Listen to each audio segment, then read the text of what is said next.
കർത്താവിൻ്റെ നാമം വാഴ്ത്തപ്പെടുമാറാകട്ടെ. ഏവർക്കും പ്രഭാത വന്ദനങ്ങൾ. ഇന്നത്തെ നമ്മുടെ ചിന്തയ്ക്കായി 2 രാജാക്കന്മാരുടെ പുസ്തകം 4-ാം അധ്യായം 7-ാമത്തെ വാക്യം. അവൾ ചെന്ന് ദൈവപുരുഷനോട് വസ്തുത അറിയിച്ചു. നീ പോയി എണ്ണ വിറ്റ് കടം വീട്ടി ശേഷിപ്പ് കൊണ്ട് നീയും മക്കളും ഉപജീവനം കഴിച്ചു കൊള്ളുക എന്ന് പറഞ്ഞു. ഈ ഭാഗം നാം പഠിക്കുമ്പോൾ ആരൊക്കെയാണ് ഇവിടുത്തെ കഥാപാത്രങ്ങൾ? 1, പ്രവാചക ശ്രേഷ്ഠനായ എലീശ. 2, ഒരു വിധവയായ സ്ത്രീ. 3, 2 മക്കൾ. 4, ഒരു യജമാനൻ അല്ലെങ്കിൽ ഈ സഹോദരി കടം കൊടുത്ത് തീർക്കുവാനുള്ള കടക്കാരൻ. ഈ ഭാഗത്ത് ഇന്നും ഒരു വലിയ ആത്മീയ വെളിപ്പാട് നമുക്കായി ദൈവാത്മാവ് വെളിപ്പെടുത്തുകയാണ്. നാം വായിച്ചത് 7-ാമത്തെ വാക്യമാണെങ്കിലും 4:1 മുതൽ നാം പഠിക്കുമ്പോൾ ഒരു നിലവിളിയോടാണ് ഈ ഭാഗം ആരംഭിക്കുന്നത്.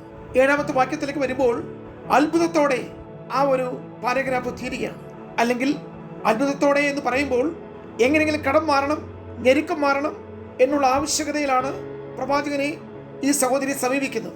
പക്ഷെ പ്രവാചകന്റെ വെളിപ്പാട് ഈ കടത്തിനപ്പുറത്തുള്ള, ഇന്നത്തെ അവസ്ഥയ്ക്കപ്പുറത്തുള്ള നാളത്തെ ഭാവിയുടെ ഏറിയ നാളുകൾ ഉപജീവനം കഴിക്കുവാൻ ആവശ്യമായിരിക്കുന്ന വലിയ അത്ഭുതങ്ങളിലേക്ക് ആ സ്ത്രീയുടെ ആത്മീയ മണ്ഡലങ്ങളെ പ്രവാചകൻ മാറ്റി. പ്രിയമുള്ളവരെ, നമ്മുടെ ഭൗതിക ആവശ്യങ്ങളോട് ചേർന്ന് ദൈവം നമ്മുടെ ആത്മീയ മണ്ഡലങ്ങളെയും കൂടെ തൊടുന്നു. ഭൗതിക വിഷയമായിട്ടാണ് നാം ഒരുപക്ഷെ ദൈവസന്നിധിയിൽ ചെല്ലുന്നത്.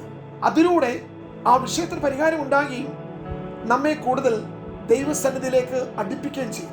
ഇവിടെ ഈ സഹോദരിക്ക് പറയുവാൻ ഒത്തിരി പരാതികളുണ്ട്. ഇത്ര വലിയ പ്രവാചക ശ്രേഷ്ഠനായ എലീശയുടെ കൂടെ നിരവധി നാളുകൾ താൻ ശുശ്രൂഷിച്ചിട്ടും കടം, ബാധ്യതകൾ, നമ്മുടെ ഇന്നത്തെ ഭാഷ പറഞ്ഞാൽ ജപ്തി, അടിമത്തം. ഈ കുഞ്ഞുങ്ങൾ ഏതെങ്കിലും യജമാനന്മാർ വീട്ടിൽ അടിമകളായി പോയാൽ സ്വാഭാവികമായി ഈ കുട്ടികളുടെ അമ്മയും അവിടുത്തെ ദാസിയായി മാറും. നീണ്ട നാളുകൾ അവർ അടിമത്തെ നിലനിൽക്കും. ബുദ്ധി കൊണ്ടും അവരുടെ ചിന്തകൾ കൊണ്ടും ആലോചനകൾ കൊണ്ടും പല കാര്യങ്ങൾ പ്ലാൻ ചെയ്തിട്ടും വിഷയങ്ങൾക്കൊരു പരിഹാരം ഉണ്ടാകുന്നു. പരാതി പറയുവാനാണെങ്കിൽ, പിറുപിറുക്കുവാനാണെങ്കിൽ, കുറ്റം കണ്ടുപിടിക്കുവാനാണെങ്കിൽ, മറ്റുള്ളവരുടെ മേൽ ആരോപണങ്ങൾ ചുമത്താനാണെങ്കിൽ, അല്ലെങ്കിൽ മരിച്ച പിതാവിൻ്റെ ആത്മീയതയെ വിമർശിക്കാനാണെങ്കിലൊക്കെ ഒത്തിരി കാരണങ്ങൾ കണ്ടെത്താൻ കഴിയും. പക്ഷേ ഈ കുടുംബം അവർ നേരിട്ട ഒരു പ്രതിസന്ധിയിൽ പ്രവാചകനെ അന്വേഷിച്ചപ്പോൾ, പ്രിയമുള്ളവരെ, നാം കടന്നു വന്ന ജീവിത സാഹചര്യങ്ങളിൽ നമ്മുടെ അടിയന്തര ആവശ്യങ്ങളിൽ എപ്പോഴും ദൈവത്തിന് ഇടപെടുവാനുണ്ട്. നാം ഒരു ഭൗതിക വിഷയമായിട്ടായിരിക്കും ദൈവത്തോട് അടുക്കുന്നത്. നാം ദൈവസന്നിധിയിലേക്ക് സമീപിക്കുമ്പോൾ തന്നെ നമ്മുടെ വിഷയങ്ങളുടെ പ്രാധാന്യത നമുക്കറിയാം. അത് ഭൗതികമാകട്ടെ, സാമ്പത്തികമാകട്ടെ, മാനസികമാകട്ടെ, പല തലത്തിലുള്ള വിഷയങ്ങൾ നമ്മെ ബുദ്ധിമുട്ടിക്കുന്നതായി കാണും. പക്ഷെ അതിലൂടെ നമ്മുടെ ഭൗതിക വിഷയങ്ങൾ മാറുകയും നാം ദൈവസ്ഥലിൽ വെച്ച വിഷയങ്ങൾക്ക് പരിഹാരമുണ്ടാകുകയും നമ്മെ കൂടുതൽ ദൈവസ്ഥലത്തിലേക്ക് ആ വിഷയം അടുപ്പിക്കും. ഇവിടെ യഥാർത്ഥത്തിൽ അപ്പന്റെ മരണം കണ്ട കുട്ടികളാണ്. ഇപ്പോൾ ആ കുട്ടികളുടെ മുമ്പിൽ അമ്മ വിധവ, വീട് ജപ്തി, കടക്കാർ വീട്ടുവാതിക്കൽ, ഇനിയും നാളുകൾ ഉണ്ടാകാൻ പോകുന്ന അടിമത്തം. എവിടെ നോക്കിയാലും ഒരു ശുഭ സൂചനകൾ പോലും ഇല്ല. സഹായിക്കാൻ ആളില്ല, ആരുടെയും കൈത്താങ്ങലുകളില്ല, മനുഷ്യ ഒരു കരകളും അവരെ ചേർത്ത് പിടിക്കാനില്ല. ഇത്തരണത്തിൽ പ്രവാചകന്റെ അടുക്കൽ വന്ന് ഈ സഹോദരി തന്നെ ന്യായമായിട്ടുള്ള വിഷയങ്ങൾ ബോധിപ്പിക്കുകയാണ്. ഞാൻ നിങ്ങളോട് പറയട്ടെ പ്രിയമുള്ളവരെ, പ്രവാചകൻ എക്കാലത്തും ദൂതുണ്ട്. ഈ കഴിഞ്ഞ ദിവസങ്ങളെല്ലാം നാം ചിന്തിച്ചത് പ്രവാചകന്മാരുടെ പക്കൽ അരുളപ്പാടുണ്ട്. പ്രവാചകന്റെ അത്തരത്തിൽ നാവിൽ യഹോവയുടെ ആലോചനയുണ്ട്. അതിന്റെ അർത്ഥം അവർ ദൈവത്തിൽ നിന്ന് കേട്ട് നമ്മോട് ദൂത്, അരുളപ്പാടുകൾ, പ്രവചന ശബ്ദങ്ങൾ അറിയിക്കുന്നു. ഈ ഭൗതിക വിഷയം എലീശയോട് പങ്കുവച്ചപ്പോൾ കടം എത്രയാണെന്നോ, ആർക്കാണ് കൊടുക്കേണ്ടതെന്നോ, എന്തെങ്കിലും അഡ്ജസ്റ്റ്മെന്റുകളോ, ഏതെങ്കിലും തലത്തിൽ ഈ കാര്യങ്ങളൊന്ന് സെറ്റിൽ ചെയ്യാൻ വേണ്ടി മറ്റു പരിഹാര ക്രിയകളോ, മറ്റെവിടെയെങ്കിലും പണം വായ്പ വാങ്ങിച്ചു കൊടുക്കാനുള്ള ക്രമീകരണങ്ങളോ ഒന്നും പ്രവാചകൻ ചെയ്തില്ല. ഞാൻ ഇവിടെ പറയാൻ പ്രിയമുള്ളവരെ, അതൊന്നും ഒരു ദൈവിക പദ്ധതിയല്ല. അഡ്ജസ്റ്റ്മെന്റുകളും നീക്കുപോക്കുകളും മാനുഷ്യമായിട്ടുള്ള ക്രമീകരണങ്ങളും നമ്മുടെ സ്വയത്തിൻ്റെ താല്പര്യത്തിൽ ഉളവായി വരുന്ന ചിന്തകളൊന്നും ഒരിക്കലും ദൈവിക വെളിപ്പാടിന്, ദൈവഹിതത്തിന്, ദൈവാത്മാവിന്റെ ആലോചനയ്ക്ക് പകരമാകുന്നില്ല എന്നാണ് പ്രവാചകന്റെ ഉപദേശം. പ്രവാചകൻ ഒരിക്കലും കടത്തിന്റെ വലിപ്പമോ വിഷയങ്ങളുടെ വ്യാപ്തിയോ നാളെ സംഭവിക്കാനുള്ള വിഷയങ്ങളെക്കുറിച്ചോ ഒന്നുമല്ല പ്രവാചകന്റെ ചിന്തകളും ആലോചനകളും. ഈ പ്രത്യേക സാഹചര്യത്തിൽ കടം മാറിയാൽ മാത്രം പോരാ, ഈ തലമുറയുടെ ഭാവി, ഈ സഹോദരിയുടെ നാളെ, ഈ കുടുംബത്തിന്റെ ഉപജീവനം, ഇതെല്ലാം വിഷയമാണ്. അതിനുവേണ്ടിയാണ് അദ്ദേഹം പ്രാർത്ഥിക്കുന്നത്. അതിനുവേണ്ടി മാത്രമാണ് ദൈവത്തോട് ആലോചന ചോദിക്കുന്നത്. ദൈവത്തിൻ്റെ ആത്മാവിൻ്റെ ഒരു ഇടപെടൽ ഈ കുടുംബത്തിന് വേണ്ടി ഉണ്ടായി. അതെന്താണെന്ന് നമുക്ക് ഈ ഭാഗങ്ങൾ വായിക്കുമ്പോൾ മനസ്സിലാക്കാൻ കഴിയുന്നു. പ്രവാചകൻ വളരെ വ്യത്യസ്തമായിട്ടൊരു ആലോചനയാണ് നൽകുന്നത്. അത് എണ്ണ അയൽവക്കത്തെ വീട്ടിൽ നിന്ന് പോയി വായ്പ വാങ്ങുവാനല്ല, പണം വാങ്ങുവാനല്ല, അല്ലെങ്കിൽ കടം കൊടുത്തു നിൽക്കേണ്ട യജമാന്മാരോട് കാലാവധി ചോദിച്ച് ഒരു നിശ്ചിത കാലയളവ് ഒന്ന് തള്ളി നീക്കുവാൻ വേണ്ടിയുള്ള താൽക്കാലിക പോംവഴിയിലേക്കൊന്നും പ്രവാചകൻ പോയില്ല. പ്രവാചകൻ യഹോവയുടെ അരുളപ്പാട് നൽകിയത് ഇപ്രകാരമാണ്: ധാരാളം പാത്രങ്ങൾ വായ്പ വാങ്ങുക. പ്രവാചകന് പറയാനുള്ളത് ഒറ്റ കാര്യം മാത്രമേ ഉള്ളൂ: പാത്രങ്ങളുടെ എണ്ണം കുറവായിരിക്കും. പാത്രങ്ങളുടെ എണ്ണം കൂടിയാൽ ഉപജീവനത്തിന് ദിവസങ്ങൾ കൂടും. പാത്രങ്ങളുടെ എണ്ണം കുറഞ്ഞാൽ ഉപജീവനത്തിന് നാളുകൾ കുറയും. ചിലപ്പോൾ കടം കൊടുത്തു തീർക്കാൻ കഴിയും. കടത്തിനപ്പുറത്ത് ഒരു മഹത്വം, ഈ കടത്തിനപ്പുറത്ത് ഒരു വലിയ ദൈവപ്രവൃത്തി. ഇന്ന് ഈ സഹോദരിയും കുടുംബവും കാണുന്ന കടത്തിന്റെ വ്യാപ്തിക്കപ്പുറത്ത് ഒരു വലിയ സുഭിക്ഷതയുടെ നാളുകൾ.